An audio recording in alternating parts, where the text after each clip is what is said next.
It low key feel like fame is a humiliation ritual. Like, I'm not trying to sound like a conspiracy theorist or nothing like that. It looked like I had a V-neck on. Like, no, I'm not trying to sound like a conspiracy theorist, but it low key feels like you become famous, and whether it's Hollywood, whether it's your label, whatever the case may be, it feels like everybody chases that dream to become famous, right? And it feels like once they get on the other side of it, more than half of them either don't like it or they get in situations to where, like I said, they battle in between their label, Hollywood. It's always, not always, but a lot of times it's not what they think it is. You feel what I'm saying? Harrison Ford, he's one that came out and clearly said that, he doesn't enjoy fame. You feel me? I know Billie Eilish said it. Ariana Grande has said it. What's his name? Jim Carrey has said, I want everybody to be able to get famous so they know that it's not. You feel what I'm saying? What they think it is. Robert Parrish said he doesn't like it. Christina Stewart, Megan Fox, Shia LaBeouf, a lot of people. You feel me? I already said Billie Eilish, Brad Pitt, Lady Gaga. These are a lot of big names. So on one end, like I said, it's a lot of people chasing their dreams and they get everything they want, the money, the cars, and everything like that. And then they realize it's not what they want. But then on the flip side, it's a lot of people who get that and then you never really know how they feel about it. But based on their actions, we can assume, like I assume, like people like Beyonce. What I mean is they start to disappear. I think Drake can be an example too, not meaning he started to disappear, but he stopped doing interviews. Like after a certain amount of time, you stop seeing Drake on like the Breakfast Club or like Hot 97. In the beginning, yeah, he was still doing those runs, but he became so big that he didn't have to do that no more. But that's another example. So some people just outrightly say, listen, I don't like this. Like, this is out of pocket because it's not what I thought it was, right? And then on the flip side, you got people that kind of, you know, disconnect from the machine, meaning they not doing interviews and they only just put their own stuff out for their fans to see, or whatever the case may be, right? Then on the flip side, you got the cynical side of it. You feel what I'm saying? You got the rappers that's going in here and that's getting unalived. You got, conspiracy theories like you got like the Brittany Murphy situations. I know a lot of people going to say, oh, the rappers brung it on themselves because, they bring the hood mentality, or they put that karma out there and it comes back to them. They put that energy out there and it comes back to them because of the no snitching, and you know what I'm saying?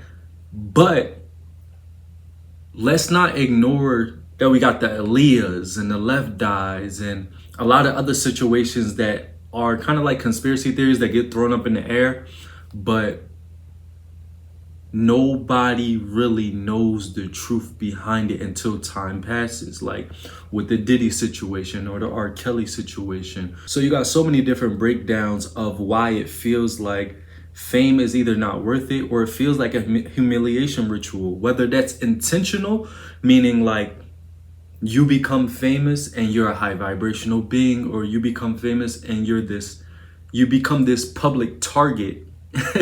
You feel what I'm saying?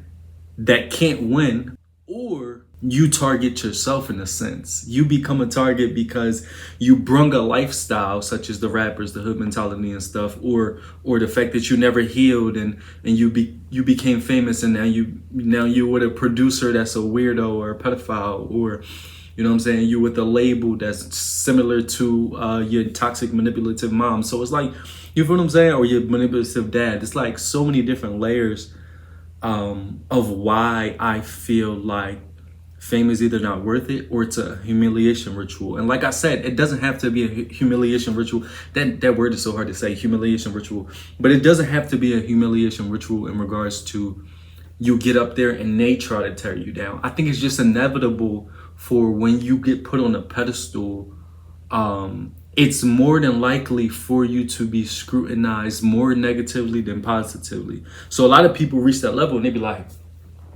dang, like this is everything I ever wanted. I got the money, I got the cars, and then their soul just feels,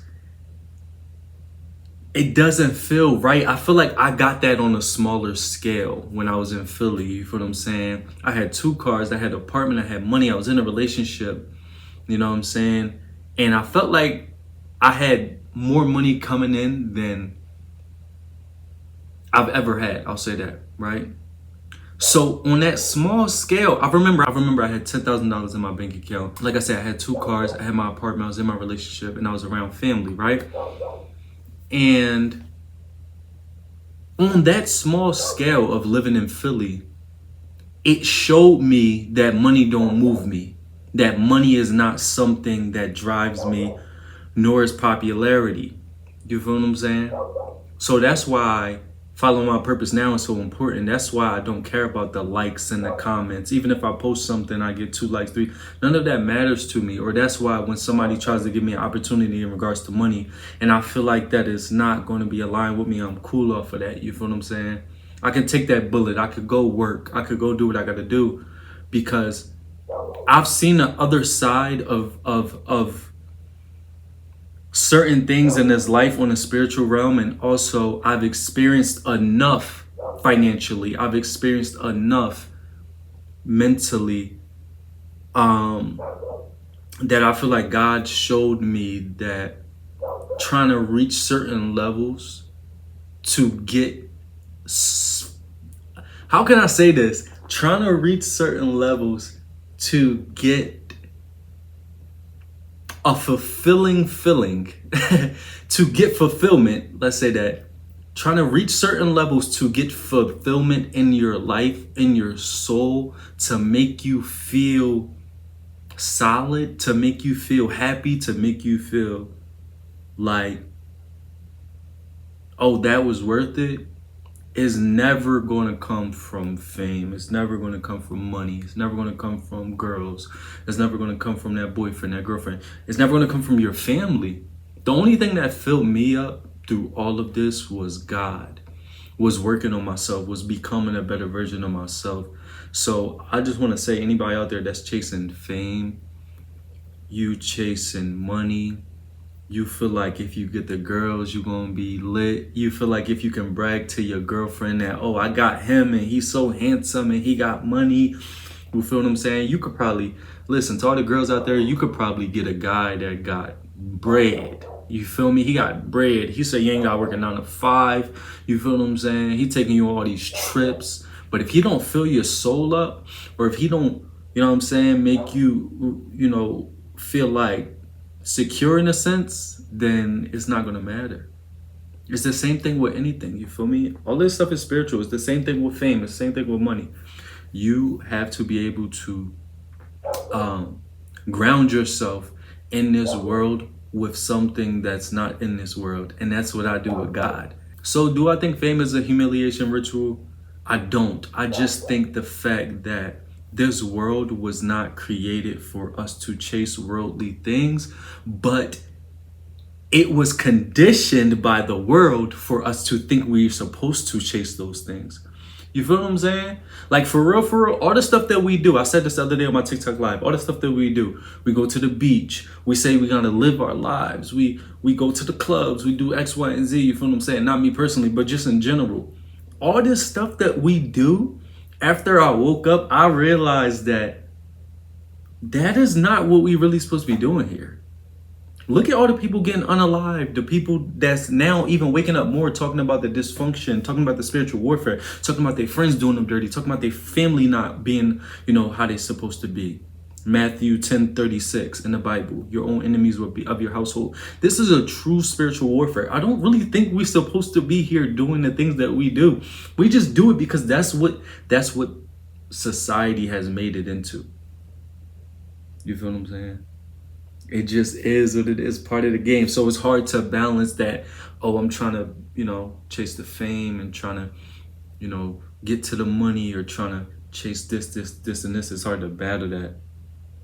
And also battle trying to disconnect from the world, disconnect from the fame, disconnect from the money, disconnect from the girls or the guys, and even your family, and follow that spiritual path, follow what God created you to do, respecting the spiritual warfare. Because you can get lost in the world and then get into a situation where you ain't respect the spiritual warfare, and you over here trying to live life, trying to turn up, trying to go to the beach, trying to, you feel what I'm saying? You get too comfortable, you get too laxed. So So anybody that's chasing certain things such as fame and stuff like that, try to keep God first, even in the midst of living in this worldly realm, because we still going to do certain things like, you know what I'm saying, regular people stuff. But you got to try to find some balance and protect yourself, guard yourself, and just know that anything outside of you is never going to give you value, never going to make you grounded. You feel what I'm saying? The only thing that can do that is God. You know what I'm saying? So fame is a humiliation ritual. That's subjective. Comment below.